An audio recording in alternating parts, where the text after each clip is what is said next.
Iyo ubona imisatsi yawe icika cyangwa se inzara zawe zorohereye cyangwa se uruhu rwawe rudafite ubuzima bwiza, si buri gihe biterwa na product ukoresha.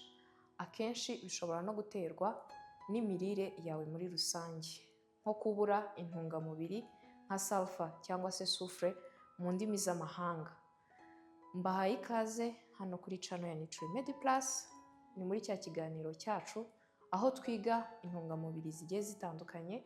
Mumaze kubimenyera ko tuvuga ku myunyungugu ndetse n'amavitamine muri iyi minsi. Uyu munsi rero tugiye kuganira ku ntungamubiri y'umwunyungugu yitwa soufre nk'uko mwabyumvishije cyangwa se sulfur. Muri kumwe nanjye nutritionist Iryivuze Edith Colombe. Mbahaye ikaze rero tuganire ku bijyanye na soufre byose. Soufre ni umunyungugu w'ingenzi mu mubiri wacu, muri ya myunyungugu twarebeye hamwe ikenerwa n'umubiri ku kigero cyinshi.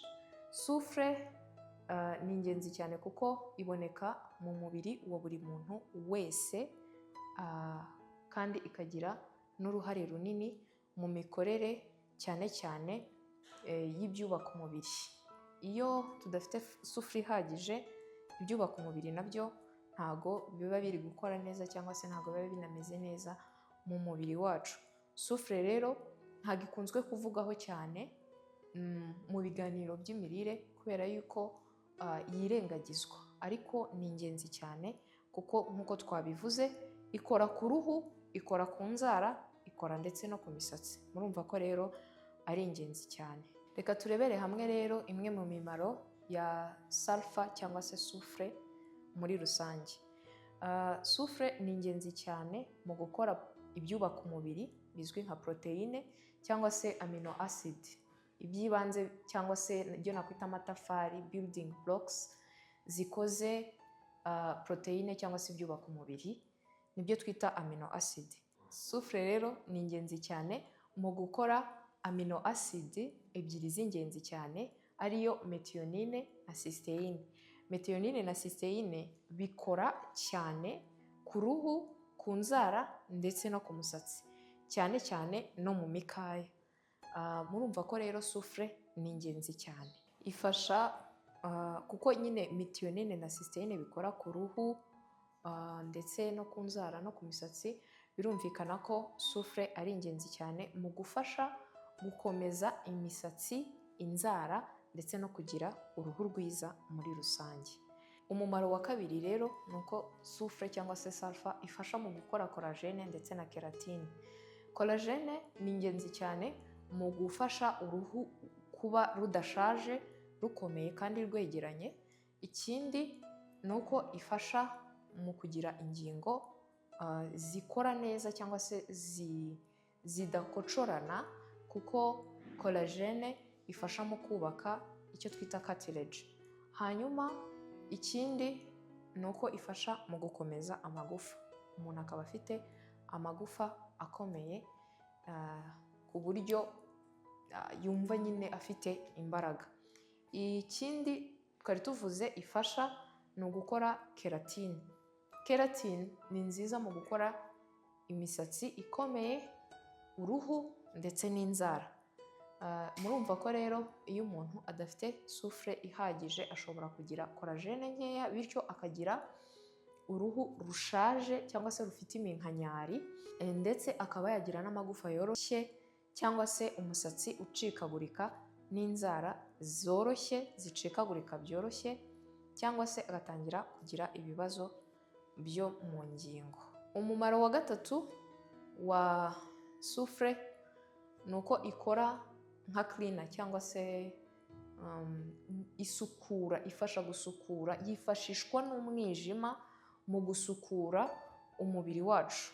Urugingo rushinzwe gusukura umubiri wacu ni umwijima. Umwijima rero wifashisha soufre cyangwa se sulfur mu gusukura, mu kudetoxifyinga, mu gukura imyanda mu mubiri wacu, cyane cyane iba yasigajwe n'imiti tuba twanyoye. Iyo rero dufite imyanda myinshi mu mubiri, tuba tubura umukozi ushinzwe gusukura umubiri wacu, ari wo soufre cyangwa se sulfur. Undi mumaro wa kane soufre idufashamo mu mubiri wacu ni ugukora antioxidant nka glutathione. Glutathione ni ingenzi cyane mu kurinda uturemangingo tugize umubiri wacu. Ni antioxidant ifasha kurinda uturemangingo tugize umubiri wacu, kuko iturinda kugira icyo twita oxidative stress, cyangwa se kuba free radicals zaba nyinshi mu turemangingo twacu, bikaba byatuma hiyongera icyo twita inflammation cyangwa se inflammation mu mubiri wacu. Imyanda ikiyakumira ikaba myinshi mu mubiri wacu. Murumva ko rero ari ingenzi cyane kuko ifasha mu gukora iyo antioxidant yitwa glutathione, ifasha mu kurinda oxidative stress. Ikindi ni uko iyo antioxidant ifasha mu kuboostinga ubudahangarwa cyangwa se kongera no gukomeza ubudahangarwa bw'umubiri wacu. Ikindi rero soufre idufasha mu mubiri wacu cyangwa se sulfur ni uko ifasha mu ngingo, nk'uko nari nabivuze. Ifasha muri joints, mu buzima bwiza bw'ingingo zacu z'umubiri wacu wose, kubera yuko ifasha mu gukora iyo twita cartilage. Ifasha kandi kugabanya inflammation mu magufa, mu ngingo. Hari abantu bakunze kugira ibibazo byo kuribwa mu ngingo, cyane nko mu mavi, umugongo, ndetse no kugira icyo twita arthrose, nko kubabara ahantu hose hafatanye hari ingingo. Abangaba hifashishwa imiti imwe n'imwe irimo sulfure kugira ngo bigabanye ububabare bwo mu ngingo. Sulfure kandi yifashishwa n'umubiri muri metabolisme, aho ifasha enzyme nyinshi gufata ibyo twariye ikabihinduramo imbaraga umubiri ukoresha.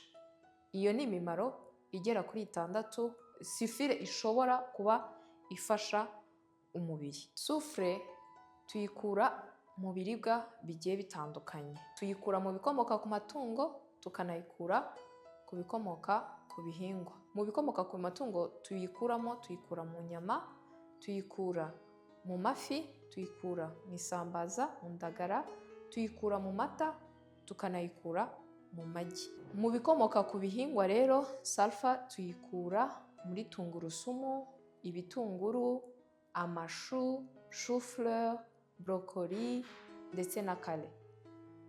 Ahandi tuyikura ni mu binyamisogwe nk'ibishyimbo, lentille n'amashaza. Tuyikura nanone mu binyabinyobwa, nuts. Twarabivuze tuvuga magnesium, twavuze ko nuts cyangwa se ibinyabunyobwa bibamo ubunyobwa turya busanzwe, bibamo izo twita almonds, bubamo izo twita cashew nuts, bibamo walnuts, bibamo hazelnuts n'izindi nuts nyinshi muri rusange zikomokamo cyangwa se tuzikuramo iyo twita sulfur cyangwa se soufre. Aho rero niho dukura soufre mu biribwa. Reka turebere hamwe noneho turamutse twagize ikibazo cyo kugira soufre nkeya mu mubiri cyangwa se sulfur nkeya mu mubiri, cyangwa se yabaye nyinshi, ibibazo ishobora guteza mu mubiri yabaye nkeya cyangwa se yabaye nyinshi, n'ibishobora gutera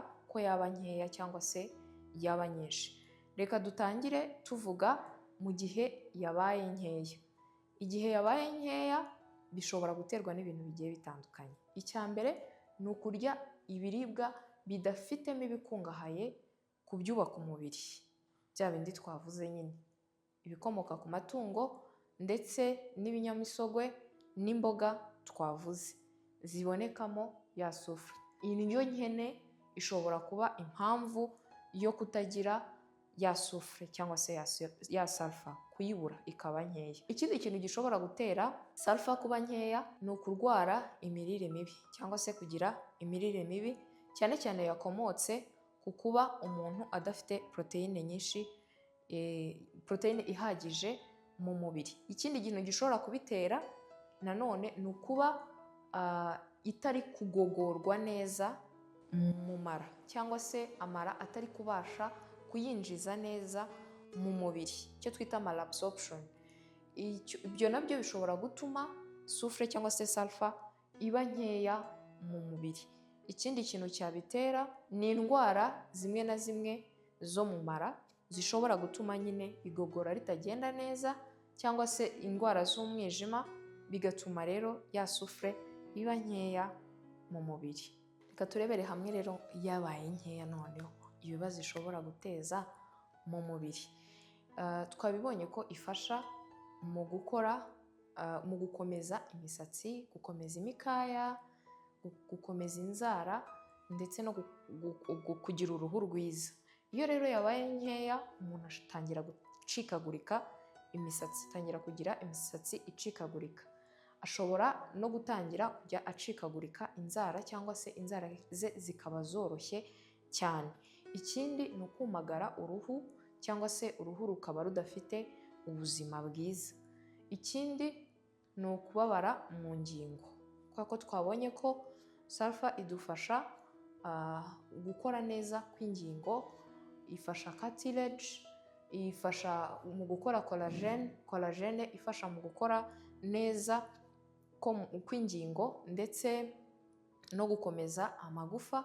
Bityo rero iyo yabaye nkeya birumvikana ko umuntu atangira kugira ibibazo byo mu ngingo, cyane ko twabonye ko inafasha gukora antioxidant ifasha kugabanya imyanda mu mubiri, ama inflammation cyane cyane zikunze kugaragara mu ngingo.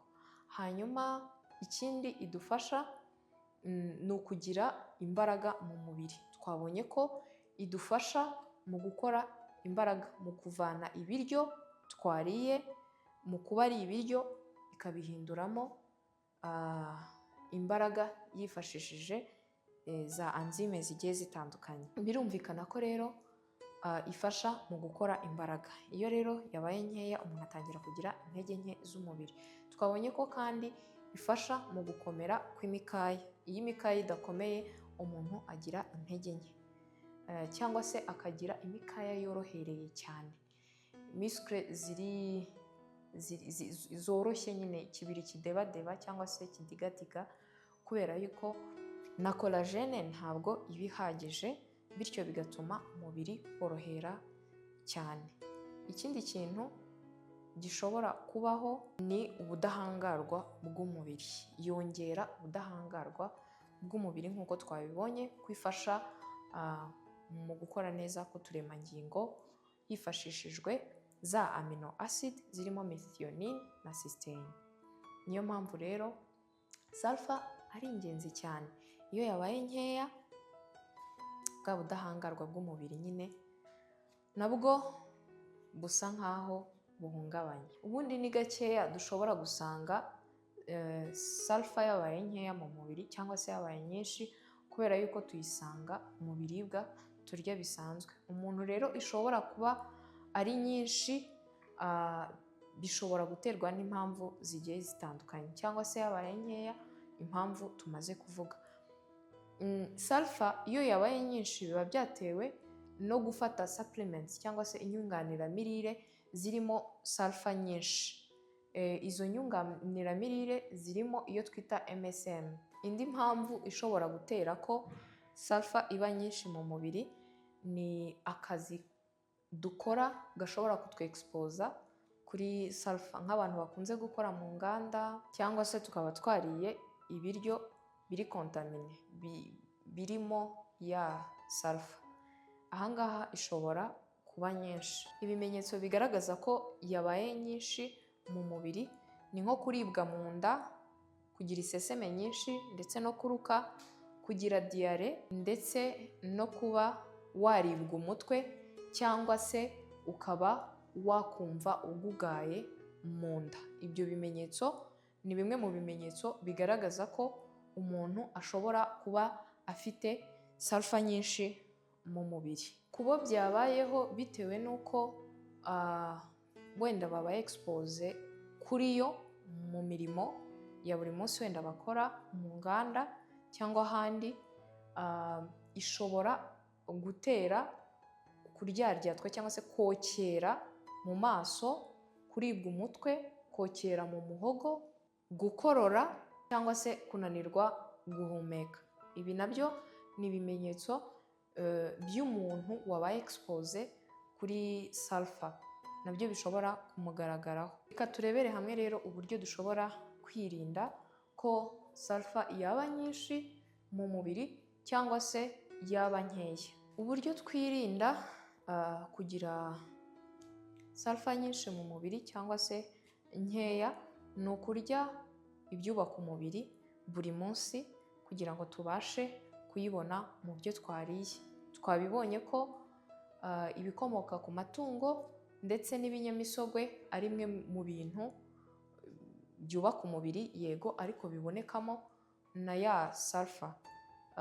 Ikindi ni ukurya imboga za zindi twarebeye hamwe nk'ibitunguru, tungurusumu, amashu, shufureri, borokori ndetse na kale, nabyo bishobora gufasha kugira sufure cyangwa se sulfur ihagije mu mubiri. Ikindi tugomba kwirinda gufata inyunganiramirire tutandikiwe na muganga, kandi no mu gihe muganga yaziduhaye tukazikoresha uko yabitubwiye, ntituzikoreshe mu kigero cy'umurengera kuko bishobora gutuma iba nyinshi mu mubiri bikaba byateza bya bibazo twavuze. Mu ncamake rero tubizingatira, tubonye ko sulfur ifasha mu gukora poroteyine cyangwa se ibyubaka umubiri ndetse na amino acid arizo twise building blocks cyangwa se amatafari yubaka poroteyine, yubaka ibyubaka umubiri.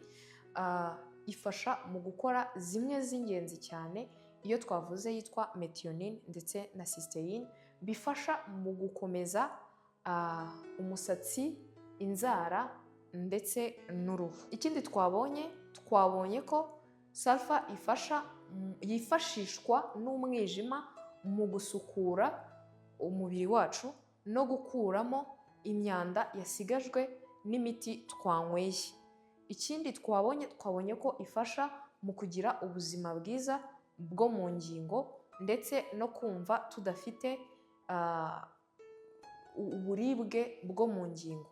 Ikindi ikadufasha cyane kugabanya inflammation zatewe n'izo twita oxidative stress cyangwa se free radicals zabaye nyinshi, zitari muri balance ikwiye, zitari mu kigero gikwiye, zabaye nyinshi cyane mu mubiri, arizo zishobora no guteza inflammation. Ikindi twabonye ko ifasha muri production cyangwa se mu gukorwa kwa glutathione, ariyo twabonye nka antioxidant ifasha gusohora ya myanda yatewe n'ama inflammation cyangwa se za free radicals, ifasha gusohora cyangwa se kuvura inflammation ziri mu mubiri, kuzigabanya. Ikindi twabonye ko yifashishwa mu gukomeza ubudahangarwa bw'umubiri. Twabonye ko kandi yifashishwa n'umubiri mu gufasha enzyme zihindura ibiryo mo imbaraga z'umubiri. Muri rusange mwumvise ko sulfur ari ingenzi kandi ifasha umubiri wacu mu bintu bikomeye by'ingenzi cyane ibigaragara inyuma ku ruhu rwacu. Reka mbashimire rero tugana ku musozo, mwe mwese twabanye kuko mwemeye kugera ku musozo w'iki kiganiro.